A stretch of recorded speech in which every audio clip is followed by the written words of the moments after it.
video, we'll be looking at preparing your Trusana denture teeth for printing on the Asiga Max UV printer.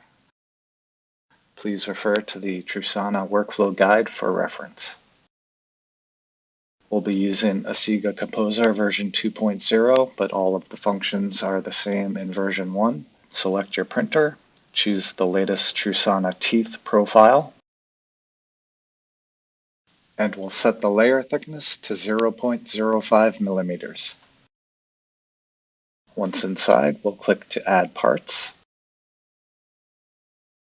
and then we'll browse to the denture teeth files, highlight all of the teeth files that you wish to print, click open, and open again. In this case, our teeth are occlusal side up. We want to flip those upside down, so we'll select all, go to rotate parts, highlight the y-axis, set to 180 degrees, and click the up arrow.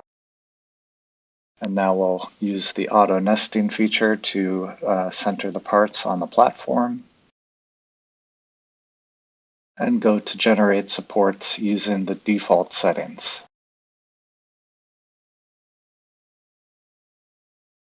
Now all the supports are generated. We are ready to send the job to the printer. We will click the print button, assign a name for the print, and then click the next button. For the teeth, we're going to increase the base plate thickness to 0.4 millimeters, select bounding box, supported parts only, underneath placement, and set mesh shape to none. And then click print.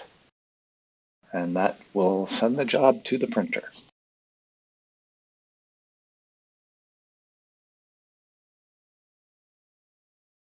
Thank you very much for watching.